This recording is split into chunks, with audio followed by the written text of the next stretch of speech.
The message arrived during Earth's darkest hour. Massive ships materialized in perfect geometric patterns around the planet, their crystalline hulls refracting sunlight into prismatic displays that would have been beautiful if not for that ominous purpose. Admiral Victoria Nash stood in the Pentagon's Crisis Command Center, her weathered face illuminated by holographic displays showing thousands of alien vessels taking position around Earth. 27 years of military service hadn't prepared her for this moment. They're broadcasting on all frequencies, Admiral, Lieutenant Rodriguez reported, his fingers dancing across the quantum interface. The message, it's in every known human language simultaneously. The central display flickered to life, revealing a being that defied human comprehension. Its form shifted between states of matter, both solid and fluid, crystalline and organic. When it spoke, its voice resonated with harmonics that made the very air vibrate. Humanity, the being announced, we are the collective. We have observed your species for 3 centuries. After careful deliberation, we have classified you as a Category 1 evolutionary threat to galactic stability. Nash's hands gripped the command console. Dr. Ethan Drake, Earth's leading xenophysicist, stepped forward, his usually calm demeanor shaken.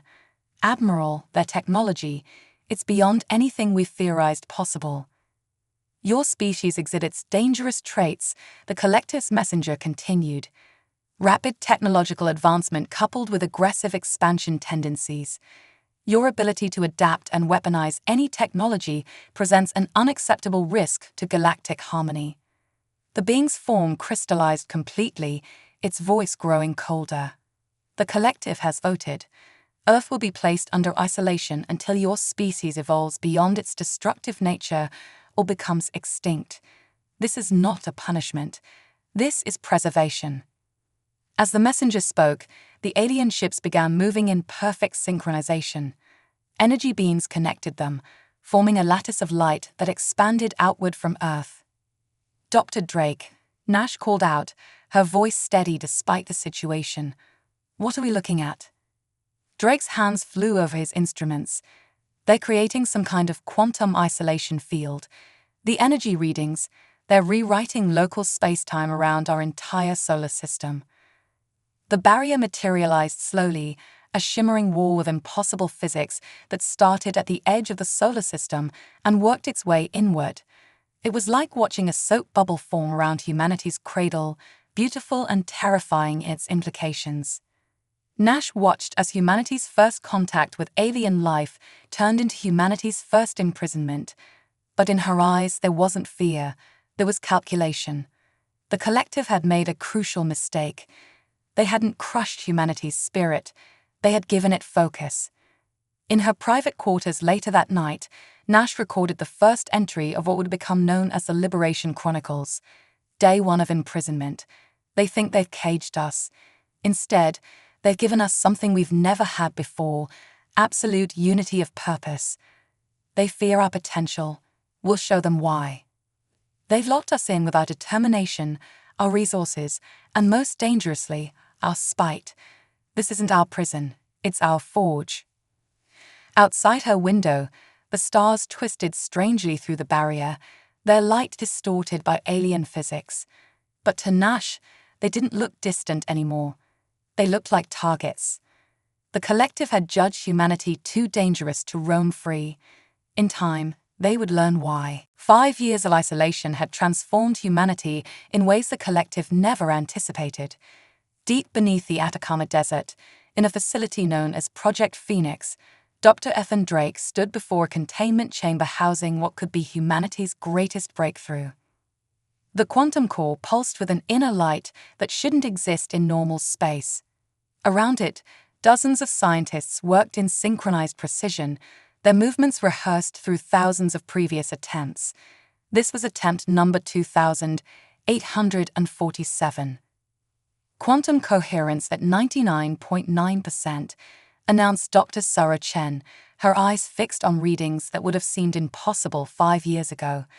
Dark energy signature stable. Drake allowed himself a small smile. The barrier that imprisoned Earth had taught them more about physics in 5 years than humanity had learned in the previous century. Nothing drives innovation like spite. In her command center beneath Mount Cheyenne, Admiral Nash reviewed the latest progress reports. The surface of Earth might have looked peaceful to the collective's monitoring stations, but beneath it churned a revolution. Massive underground cities had spread like roots through the planet's crust, housing research facilities, factories, and shipyards. Status report on the Artemis fleet, Nash commanded. Colonel Marcus Dong, her head of operations, brought up a holographic display showing the dark side of the moon. Hidden in craters and underground hangars were hundreds of ships unlike anything humanity had built before. They incorporated everything learned from studying the barrier: quantum physics, dark energy manipulation, and technologies that bordered on the impossible. 30 vessels completed, Jung reported. Another 50 in final assembly. The quantum cores are performing beyond expectations. Nash nodded. The ships weren't just weapons, they were humanity's declaration of defiance. Each one incorporated Dr. Drake's breakthrough technology, the ability to manipulate the same quantum fields the collective used in their barrier. In the Kuiper Belt, hidden from the collective's sensors by technological innovations born of desperation, humanity's most ambitious project was taking shape. The Helios Array, a network of quantum sensors designed to peer through the barrier, had made a stunning discovery. Admiral, Drake's voice came through the quantum comm, excitement breaking through his usual reserve. We've confirmed it. We're not alone in here. The holographic display shifted, showing other barrier bubbles scattered across the galaxy. Dozens of them, each containing another imprisoned civilization. The collective hadn't just quarantined Earth, they'd been doing this for millennia. How many? Nash asked, though she already suspected the answer. At least 30 confirmed prison systems, Drake replied, and these are just the ones we can detect, each one containing species the collective deemed too dangerous. Nash's expression hardened into a determined smile. Have you established contact? Better, Drake said. We've identified their quantum signatures. With the breakthrough from Project Phoenix, we could potentially reach them. In the quantum core chamber, Dr. Chen made the final adjustments. The core's pulse synchronized with the barrier's frequency, creating a phenomenon they'd named quantum resonance. For a brief moment, a hole opened in the universe, a hole that shouldn't exist. Quantum tunnel stable, Chen reported, her voice steady despite the historic moment. We can pierce their perfect cage. Nash stood at the observation window of the Lunar Command Center, watching Earth rotate below. The collective thought they were containing a primitive, violent species. Instead, they had created something unprecedented, a humanity unified by purpose, driven by defiance, and armed with impossible technology. Begin Operation Starcross, Nash ordered. It's time to show the galaxy why the collective was right to fear us, not because we're violent, but because we refuse to be caged. The Artemis fleet began moving into position, their quantum cores pulsing in harmony. Humanity had spent 5 years preparing for this moment. The collective had imprisoned them with their most advanced technology, but they had forgotten a crucial detail. Humans had always been best at turning others' weapons against them. The first strike wouldn't be with weapons. It would be with hope, reaching out to other imprisoned species, forming alliances, sharing technology. The collective had created their own worst nightmare. A network of advanced civilizations, all with reasons to hate them, all guided by human ingenuity. In the quantum core chamber, Dr. Drake watched the final preparations. They thought the barrier would force us to evolve past our violent nature, he mused. They were right, in a way. We evolved into something far more dangerous. We evolved into revolutionaries.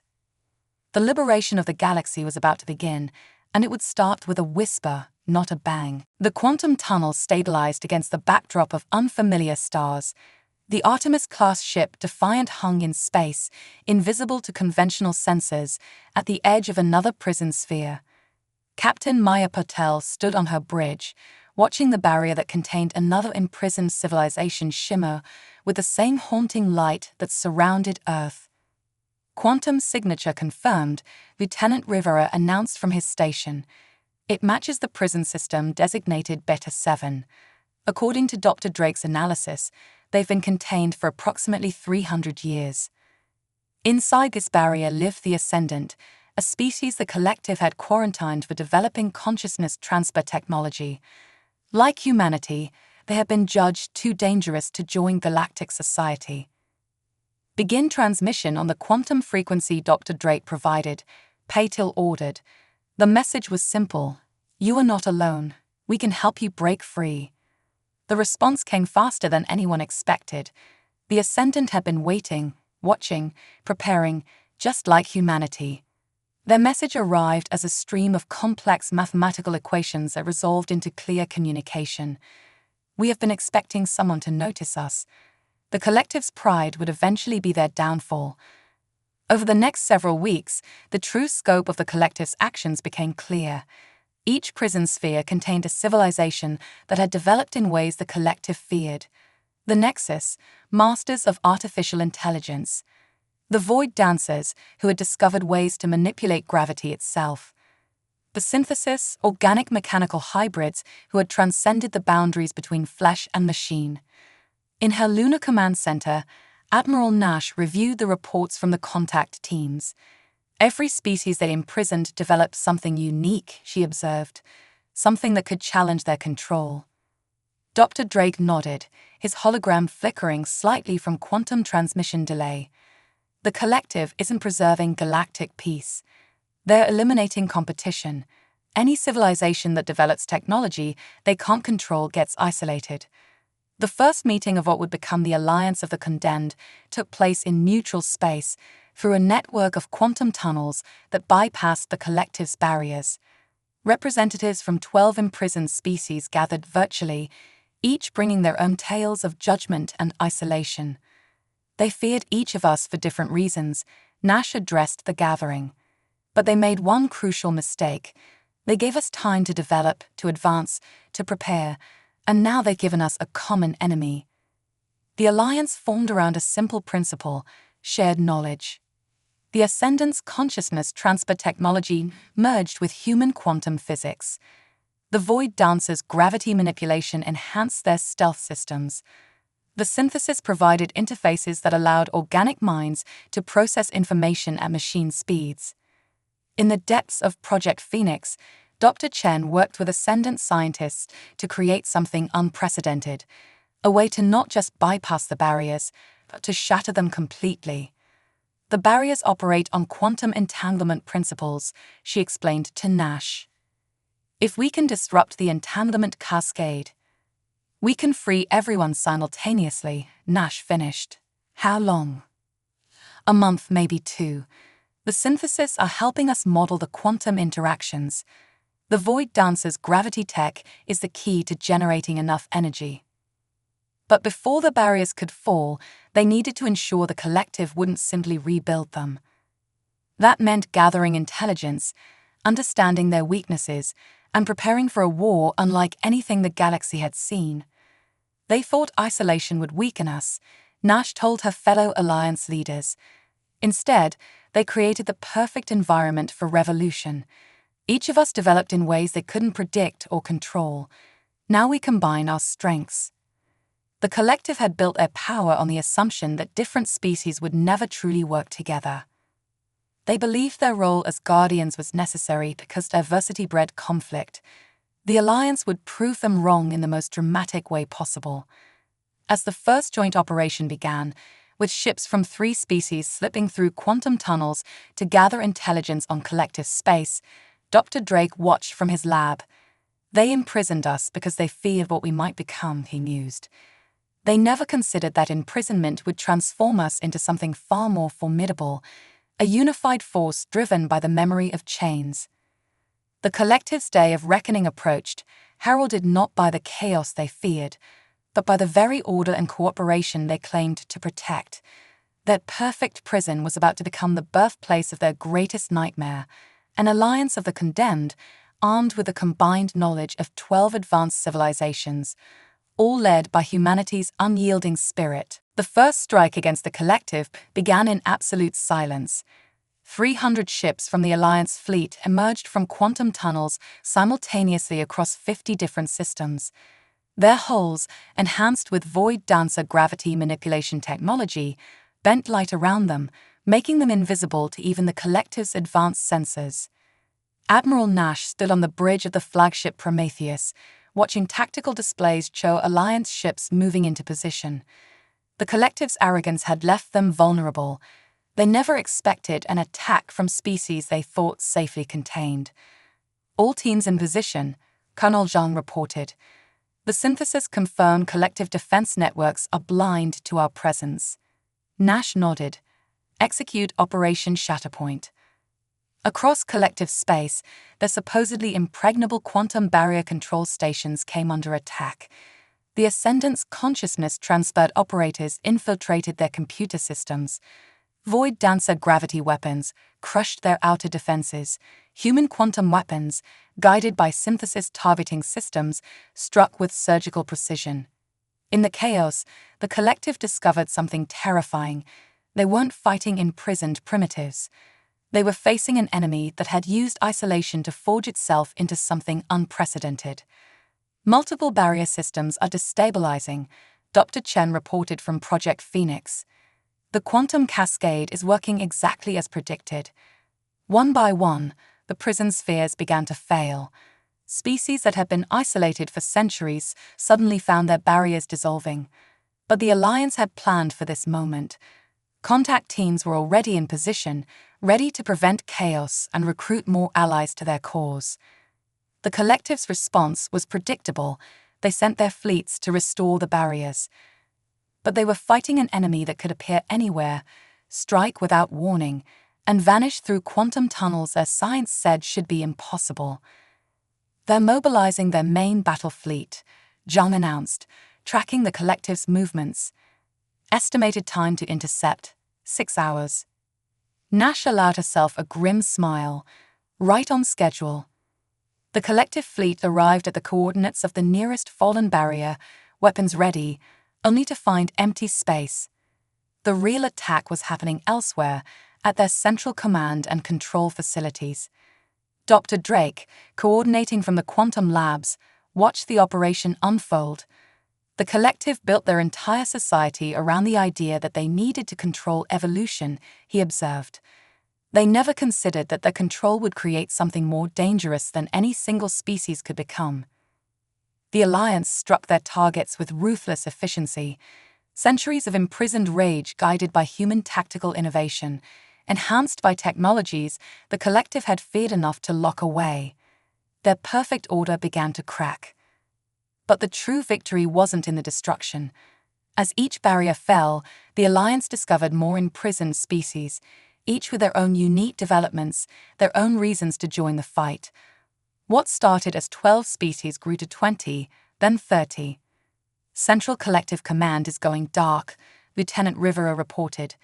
Their quantum network is collapsing.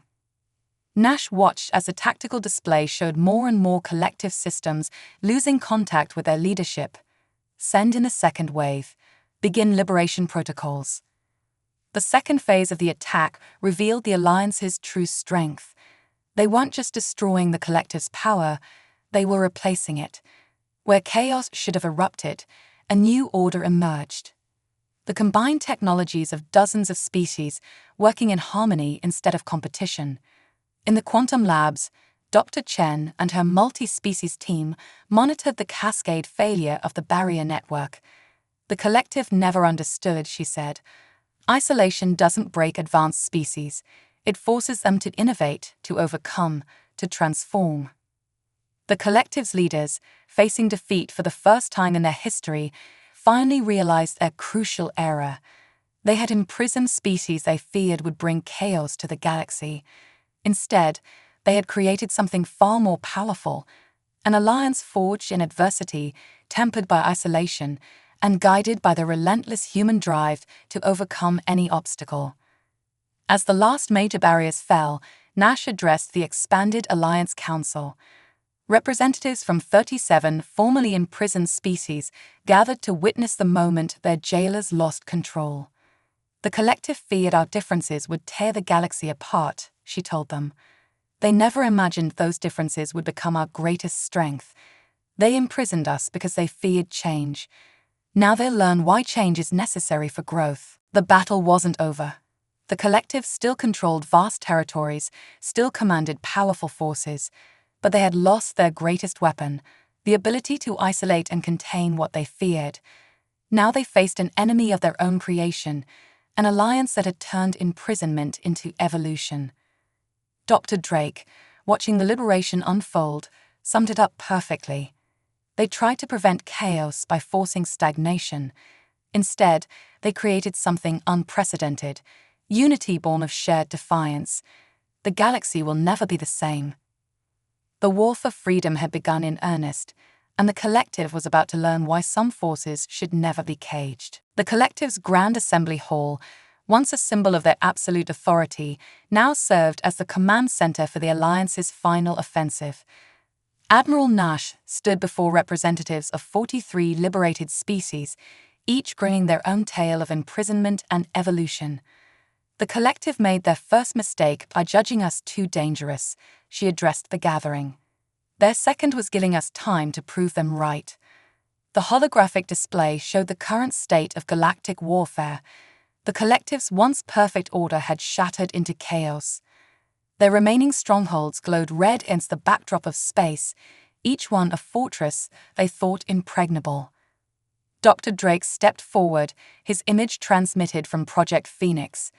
The collective's power was built on quantum isolation technology. Now that technology belongs to us all. The combined scientific might of the liberated species had transformed the prison-breaking technology into something new. The synthesis had optimized it. The Void Dancers had enhanced its power. The Ascendant had made it intuitive to use. Operation Thunderstrike begins in 6 hours, Colonel Zhang announced. All Alliance fleets report ready. The plan was audacious, a simultaneous attack on every remaining collective stronghold. But this wasn't just a military operation. It was the culmination of everything the imprisoned species had become. In orbit around a former prison world, the Alliance's combined fleet gathered. Ships of human design flew alongside Void Dancer gravity spheres and synthesis biomechanical cruisers. Each vessel carried weapons and technology that was supposed to be impossible, the products of forced evolution under isolation. Dr. Chen, working from her quantum command center, coordinated the final calibrations. The collective thought isolation would prevent us from advancing, she observed. They never considered that limitation breeds innovation. The attack began with a display of power that shattered collective doctrine. Alliance ships didn't just appear near their strongholds. They emerged from quantum tunnels inside their defensive perimeters. The barriers that had once imprisoned species now served as weapons against their creators. Multiple breaches confirmed, Lieutenant Rivera reported. Collective forces are in disarray. The collective had built their defenses to repel attacks from outside. They never prepared for an enemy that could strike from within, using their own technology against them in ways they never imagined possible. Nash watched as decades of preparation culminated in a symphony of destruction. Void Dancer gravity weapons crushed collective ships into singularities. Synthesis bioweapons disabled their neural networks. Human quantum torpedoes shattered their reality barriers. But the true victory wasn't in the destruction. As each stronghold fell, more worlds were liberated. Species that had lived under collective control for millennia suddenly saw their master's power crumble. They're requesting communication, Zhang announced as the last major fortress began to fall. The collective's Supreme Council appeared on the main screen, their crystalline forms dulled with defeat. We sought to prevent chaos, their leader began. No, Nash interrupted. You sought to prevent change, to control evolution itself. Look around you, see what that control created. The Alliance fleet hung in space around their former ruler's last stronghold. Each ship represented a different path of evolution, a unique approach to existence. Together, they formed something the collective had never imagined possible, harmony born of diversity. Dr. Drake, monitoring from Earth, saw the deeper implications. They imprisoned us because they feared what we might become, he said. In doing so, they forced us to become something far more remarkable than any single species could have evolved into alone. The collective's surrender was unconditional. Their technology, once used to imprison, would be repurposed to connect. Their barriers, designed to isolate, would become bridges between worlds. In the aftermath, as the Alliance began the work of rebuilding, Nash stood in the former Collective Council chamber. The representatives of 43 species, soon to be joined by hundreds more as formerly controlled worlds joined willingly, gathered to shape the galaxy's future. They tried to prevent chaos by forcing stagnation, she told the Assembly. We'll embrace change by celebrating our differences. They sought to control evolution. We'll let it flourish. The galaxy entered a new age. Not the perfect order the collective had tried to enforce, but something more dynamic, a harmony of differences, a unity forged in shared defiance of chains. As the last collective barriers fell, Dr. Chen voiced what many felt. They imprisoned us because they feared what we might become. They should have feared what we did become, something greater than any of us could have been alone. The stars beckoned, no longer distant lights behind prison walls, but beacons of possibility in a truly free galaxy. In the vast chamber of what was once the collective's Supreme Council, now transformed into the Hall of Unified Species, Admiral Nash stood before the gathered representatives of over 500 civilizations. The final phase of galactic transformation was about to begin. A century ago, they judged us too dangerous to exist freely, she addressed the Assembly. Today, we proved that their greatest fear was their greatest mistake, the fear of what different species might achieve together. The holographic displays showed the final remnants of the collective's empire, hidden outposts and secret facilities scattered across the galaxy's edges. These weren't military targets. They were vaults containing the accumulated knowledge of a civilization that had appointed itself the galaxy's keeper. Dr. Drake's image materialized beside Nash, transmitted from Earth through the enhanced quantum network. What we found in their archives confirms everything. The collective didn't just imprison species they feared. They systematically erased evidence of advanced civilizations that came before them. The revelation sent ripples through the Assembly. The collective's control had extended far deeper than anyone imagined. They hadn't just been guardians, they had been architects of a carefully controlled galactic evolution. Execute Operation Heritage, Nash commanded. Across the galaxy, Alliance ships surrounded the collective's knowledge vaults. But this wasn't a military operation, it was an archaeological one.